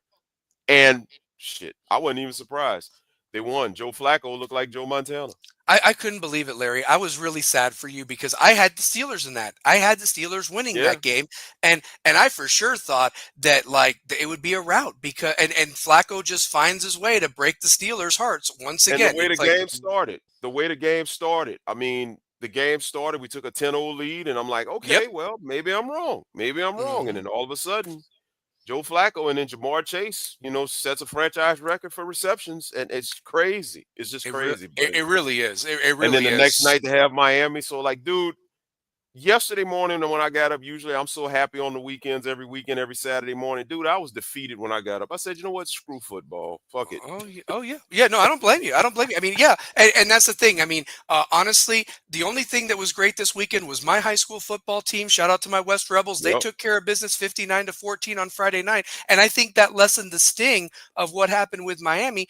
And we haven't had a great season. We've had a new coaching staff, and I've taken on a different role with the team. But the thing of it is that now we're playing our best ball now. And in high school football, we just need a chance to get to the playoffs, and upsets happen in high school Oh, yeah. football. Oh, yeah. But at the same time, all my other teams, the Vols got their ass kicked by Alabama. Miami got their ass beat by Louisville. Don't let that score fool you. I mean, we were lucky that fumble bounced in our hands and we Hell made yeah. something of it. But my God, man. And then the Titans and the Dolphins today, it was just like, man, I'm ready for basketball. Like, and Larry, the NBA starts this week. I mean, I want you to plug your show. One thing that I'm looking forward to, I don't really care about, I mean, I know you have your Bulls. I'm not expecting much from my Heat this year. I just am not. What I'm looking for is I want to see how good these rookies really do. I want to see Cooper Flagg. I want to see Ace Bailey. I want to see all these guys. Like, I want to see if they're ready for the grown man's game. Honestly, that's what I really want to My see. And my thing yeah, is so with the Bulls, I'm not expecting anything out of them because we signed a player and 3 hours later we cut him. what the hell? I didn't even know this. Yes. Some dweeb, I don't even know who the little dweeb was. We signed him. And dude, the little guy, man, he looks like he could be a Boy Scout, man. We signed this little bastard, and then 3.5 hours later, I read he got cut right after he got signed. Oh my It's gonna be a long season for Chicago basketball. It's gonna be another long season. I let mean, me hey, let me just tell you this, man. I mean this, and I'm not trying to be a hater. I think that the Chicago Bulls and the Miami Hurricanes and the Miami Dolphins and whoever, like whatever curses that have been placed on us, baseball used to talk about that curse of the goat and all that shit with the Red Sox and the Sox and the Cubs, whatever they had to do, they won their World Series and have exercised them. Like, yeah. when are the Bulls going to do it in the NBA? When are the Dolphins going to do it in the NFL? When are the Canes going to do it in college football to finally just just do some Santeria magic and forgive and sorry for an Indian chief that got shit on in a graveyard? I mean, I don't know, man. But what the hell is going on with these proud organizations that it's been this bad for 25 years now? I mean, it I've really I've 40 always for the said, Dolphins. I mean, you could argue. yeah, yeah. It's been a So, minute. It's been a yes. minute. But I've one thing I always say, I just want to see my Hurricanes because I know the Bulls ain't happening in my lifetime. Like I said, that's a wrap. Pittsburgh, I'm not too high on them either. I think Miami gives me the closest chance to seeing one of my teams win a championship. Mhm. I just want Miami to win another championship before God calls me home. That's what I would like, That's how I feel. and you want to know the sad part, guys? I remember I kind of got made fun of by a couple people on YouTube. You talk last year. Sorry, I don't know what said YouTube. I did want to say this, Brandon, real quick about your G-men. You got a great foundation if you can find the right coach. Oh Dart, yeah, Scattaboo, Scatterbo. you Oh, got some boys. I wish the Titans had something else for Cam Ward because we don't. We don't. and And then the on the Dolphins have defensive nothing. side with Kayvon Thibodeau, I mean, Oh yeah, they've got they some got pieces. They just yeah, need to yeah. put it They get together. coaching. Yeah, They need to find their guy. That's what it yeah, is. So, yeah, yeah. It's coming. but to talk about, like, my dad turned 83 years old yesterday, and Happy I'm not birthday. wanting any sympathy, yeah. And Friday, him and I were talking, and he said, "So, Gaines got Louisville tonight, and they should win big." And I said, "Well, I don't know about big, but they should win, And then it's Friday night Mhm. ACC football, whatever. And my dad brings up, "Well, maybe we can go to Charlotte this year." we've been talking about Charlotte for 20 years. My dad was Mm, 63. yeah, And, last year was our closest thing. And I will never forgive Miami for losing that Syracuse game. right, And right. I was so mad. And I went on Utah, and then everybody made a joke and said, well, you can still go to Charlotte. You'll just not be watching. I mean, screw you guys. You know what I'm talking about. Like, Yeah, I'm because just talking. because Yeah. I get it because Yeah. and listen, And because it's of his close for you. Look. age. Yeah. And look at you. You've lost two of the most important men in the last Yeah, couple of years. I had a 5-month span where I lost my dad and my grandpa back to back, Yeah. so I know where you're coming with that, and it's I did it while he's still here, and that's what he wants to do, and it Yeah. stings because it could have been done, and Mario shit the bed, and that robs you of an Exactly. opportunity because you don't know. We never Yeah. know, so I get Yeah. it. I get it. And he really can't travel that far. Charlotte's really Right. only a 4-hour drive from Knoxville for me. So, You can it's make it. about the schematic. We can make it happen. We Yeah. can make it Yeah. work. But, and now it's like, how many more years do I have it? I would have liked to have watched it with him, and it just Right. didn't happen.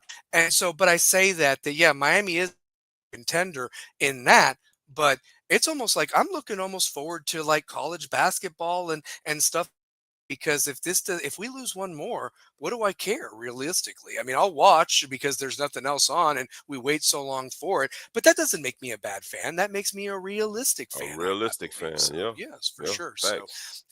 one last thing, Larry, before we get out of Hmm. here, and I really appreciate your time, man, and I want to give you Oh yeah. a couple minutes to plug Anytime. the show, plug the app, real quick.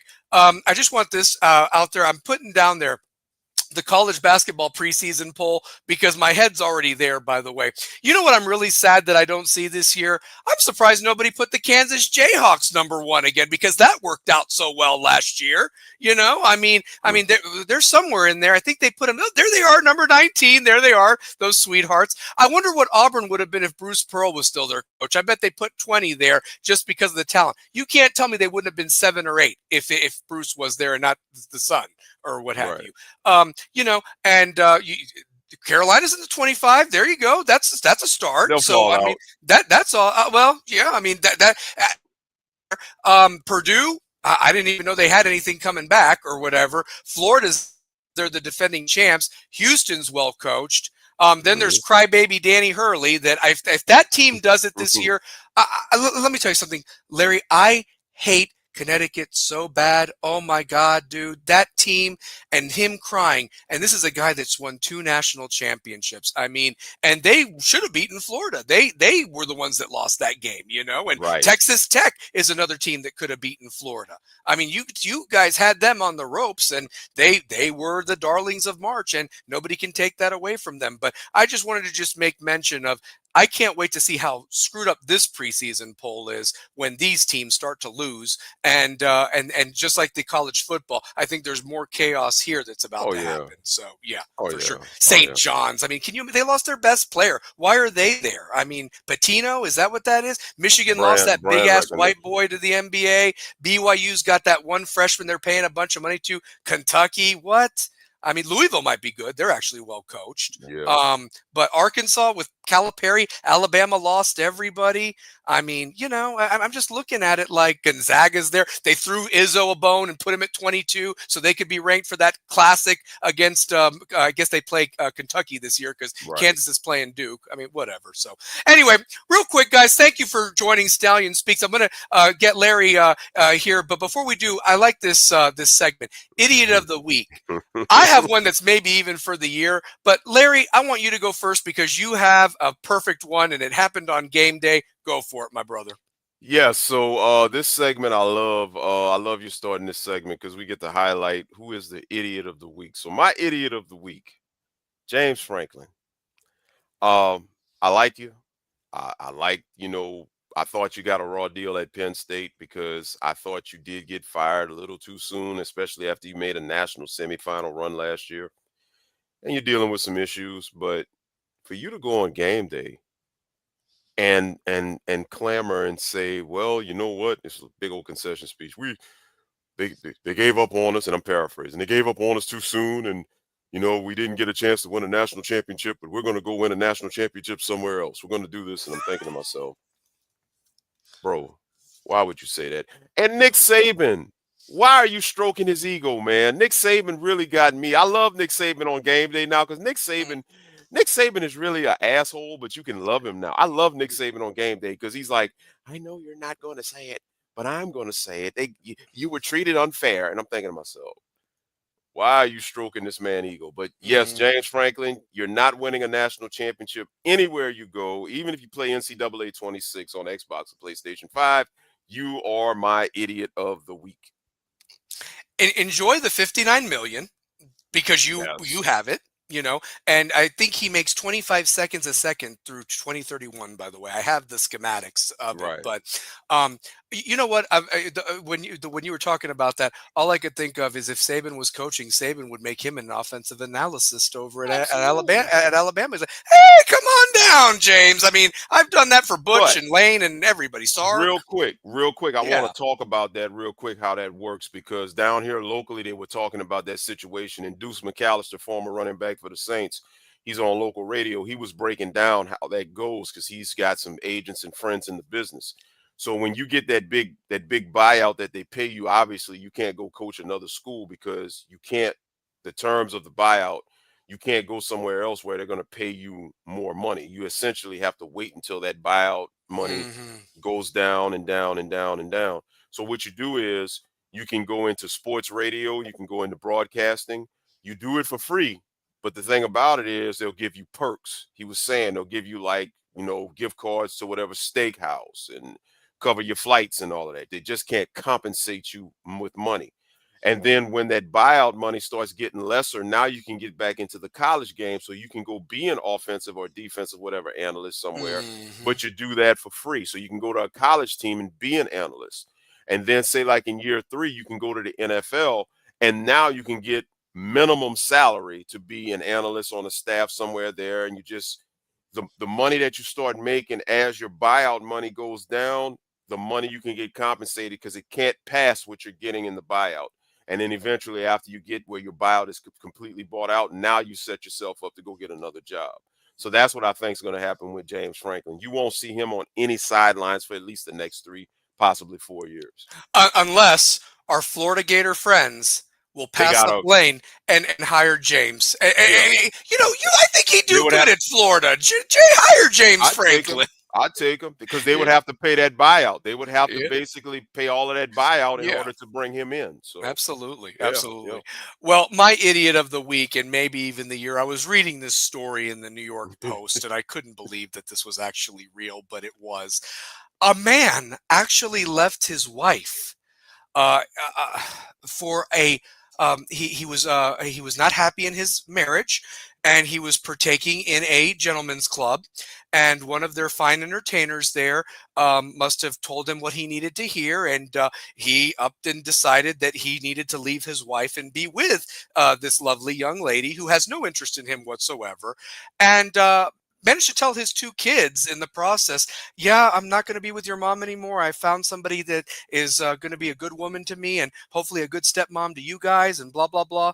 $23,000 later, uh, she's got a boyfriend. And yeah, she's not going to be with you, bud. So I hate to tell you this. The bachelor party should have stopped at the bachelor party. Mm, You should have made a better choice in who you married, and let that be a lesson to people at home or anybody watching that isn't married yet. Make the right decision and don't get stuck. And if you're that unhappy and you have $23,000 to spend, please don't do it at a place like that on somebody that no, doesn't care about you. You could have served that money. I know what I could have done with $23,000, and it wouldn't have been going to somewhere like that. Honestly, I mean that for a fact. So yes, facts, but facts. unbelievable. So yeah, yes, that's exactly what it was, Ellen. Yes, I was actually being courteous, a nice entertainer over there. But yeah, so absolutely, absolutely. I mean, and then I'm just thinking to myself, she didn't even care about you, but she sure took the money. I mean, goodness gracious. So, oh my God. Anyway, idiot of the week, maybe even the year. Unbelievable. Whatever. So he gives the CEO that was cheating on his wife at the Coldplay concert a run for his money. Honestly, at this point. So Oh, yeah, that was even worse. that was even That was even horrendous. worse. I mean, atrocious. So yeah, Larry, great first of Stallion Speaks. I want to thank you for being on. I know you can't be on, but I'd love for you to plug the app, plug your Yeah. shows this week. Talk to the audience and tell us what's going on, brother, with you talk. Yeah, and you know what? It all depends on like, what I got going on because a lot of times I got stuff happening. So if I'm like not having anything going on, I'll be here with you just like I was before, we were, since 2017. Um, yeah, man, we won't have real talk tomorrow. We're gonna take a little week off. Cause Shy went out the country and I think she just got back, so told her take a break. You know, jet lagged and all of that. So we'll take a break. No real talk tomorrow night. We gotta wait and see if we're gonna do a show on Wednesday because that's really Devin's call because Devin's working in his job. Real crazy, real crazy. So the NFL show, that'll still be TBA. So we didn't go last week, so I'm thinking we may go this week, but don't hold me to that. But I talked with him today. We are definitely doing the hype show on Thursday. Melvin Bratton is on vacation. He's going on a cruise. He actually was down here. He ported out of New Orleans, and I'm gonna cuss his ass out because he didn't tell me nothing because I could have went over there and at least got him to get me a guy's burger and throw it off the boat for me. But Mhm. him and Siobhan, his beautiful wife, they're on vacation, so he won't be on this week. So D and I, we are gonna do damn, I almost said real talk. So many shows. We're gonna do You Talk Thursday night, the hype show. Really not much to talk about with Stanford. Ugh, Nothing really to hype up. So it'll probably be a continuation of what happened last week. So for those of y'all that was in the show, I know Ellen V was there, Mr. Brock was there, you were there, Chris was at church. He missed out, but it'll be a continuation, I'm sure, of the recap show. I mean, everybody was hot, and it'll be a lot easier because, like I said, Devin has the phone line so he can actually take the call and stuff. So yeah, yeah, we and had I'll to tell you run it. this. Yeah, I'm glad I didn't get on Thursday night. Sorry to cut you off, but I'm yeah, glad I didn't get on Thursday night because I would have sounded even more of a buffoon because I really thought we were going to win that game. And I thought that they would come out with that fire like the USF stuff, No, yeah, they didn't. I mean, and it's yeah. like, why is that not possible with you guys? Honestly, I mean, you Right. pick and choose and there's just something wrong there. There's just something that's not there. And again, I can't wait to be a part of the show on Thursday. Last week, I was covering that girls' soccer game I for the remember. school. They had asked me, and they fell short, but it was I Yeah. was treated. They treated us like game day. They brought us burgers or spaghetti on set. It was unbelievable. It was so Well, cool. Yeah. that's like So what I was telling you guys when I was in the chat the other night because the other night I got home kind of late from work and I just didn't I couldn't get on like I wanted, so I was kind of mhm, watching the TV dozing off and this and that because work has been crazy for me. yeah. But that's like I was telling you, man. When you get to the point where you're appreciated locally, like you are by your Hmm. community in the school, Yep. you're doing something right. Yep. And you should be proud and you should feel good. And congratulations to you and Two Thank you. Pair and the crew for, just taking this thing and just moving into other levels. And this is only the beginning, bro. It's gonna get bigger. Just keep doing Oh, what you do. absolutely, absolutely, Yeah. yeah, and this is the platform that I want to use, and Yep. everybody that's not, and it's not just about the high school, it's about all this stuff, and we want to Yeah. expand because we have a voice, we know sports, and I think that we're entertaining. That's the truth of it, and that's the if you're entertained, and you get no bullshit, you get the facts, and you get things told to you. We know stuff, and we played ball. I mean, that's just it. Yeah. I don't know, You know so what, man? Last point I'm gonna make. yeah, I gotta make it while it's fresh in my head. yeah, please do. I look at, back in the day where you had the Cosby Show and A Different World was a spinoff, and you had what, A Perfect Strangers and Family Matters was a Mm, spinoff. yep.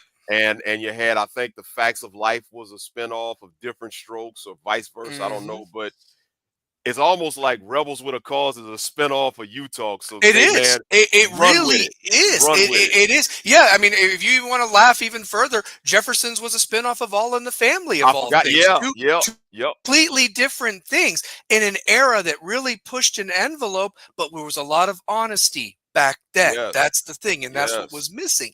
And so yeah, and when I was with you guys, and and Devin, as busy as he is, I told him, I said, look, when things calm down, I want to get to know how you do the stuff, and the production guy, DJ, all them guys. You Yeah. guys got He some got you. loyal Yeah. people, and I would love to go down there and learn, like just learn, because I'm still learning this stuff, and and Mhm. then what's happened is that, not to toot my own horn real quick, but I couldn't do this last year. I missed out on Right. opportunities with I you guys remember. because of the job I had. They did me a favor. Getting rid of me was the best thing those guys could have done, and so forth. And the thing is that I wasn't even that high of a salary in that group or whatever, but Yeah. they didn't want me anymore. And I was like, you know what? Y'all did me a favor. Now I can commit to the projects I want to do. I'm a Yes. better color. I'm pounds less, I'm boxing again. I mean, it's just Mhm. unbelievable, and Awesome. I get to watch your all shows, sometimes live even, as opposed to Mhm. always watching them recorded and being late. So Right. but yeah, but we've talked a lot today. I'm hoping that it's a better week for us Canes fans and our teams. I mean, it's got to, right? But we've been saying this for so many years that we're almost like living on a prayer, to be honest with you. It just seems like. Right. And again, guys, you know what I said, and Larry, you agreed with me. I went with what I read, or what I said Saturday morning in our chat on Facebook. I Mhm. said this. I said, you know what? At the end of the day, they should all be ashamed of themselves. Coaches, Yeah. players, all of them, all of them. What did DJ Williams say? Win as a team, lose as a team. Here's That's my it. last point. Here's my last point. Point of it is this: is that at the end of the day, that bastard still makes $9.5 million behind me. Mhm. Carson Beck still gets $4.5 million for the 4 interceptions. Right. You're fooling yourselves. If they were really upset Saturday about it, they probably didn't even care afterwards, and we took it harder as the That's fans, right. and That's right. we get nothing out of it but grief. And I'm like, why? Why am I going to not enjoy the birthday with my father? Why are you not going to enjoy a lovely time with your wife somewhere? Maybe go out to eat, go do something, Right. go see a movie, go whatever. Right. The hell with these bastards, because they still live their life and they're living the high life, and they didn't even and deserve it. And they've not proven anything. And I mean Right. that from the bottom of my Great heart. point. I love it. I love it. Yeah. I gotta Those adopt that, man. I love it. that I love that's the truth. it. Because they don't give a damn about you. And realistically, if they really cared and really had earned that paycheck, it should be supplemental. They should have to give that money back to everybody that showed up to Hard Rock Stadium on a Friday night. Yes, They sir. moved the high school games for this stupid shit. So screw them, honestly. So you earn us back. That's what you do. We fall for it every year. You earn us back. You make enough money for it. Do better. Hire better. Want it better. And have cojones, for God's sakes. It's sad that the fans, it's been like that for 20 damn years. And we deserve better. And anybody that is like, oh, pass, and you're part of the problem too. You're part of the problem too, because you're not holding them accountable, That's right. just like they say it. That Stallion speaks right there. For Larry Frank, for everybody that was on tonight, thank you so much. Be back next Sunday for some more speaking points. Until then, this is Larry Frank Jr., my favorite Cajun and brother from Louisiana, the Yes, indeed. Italian Stallion with Rebels with a Cause. Stallion speaks. We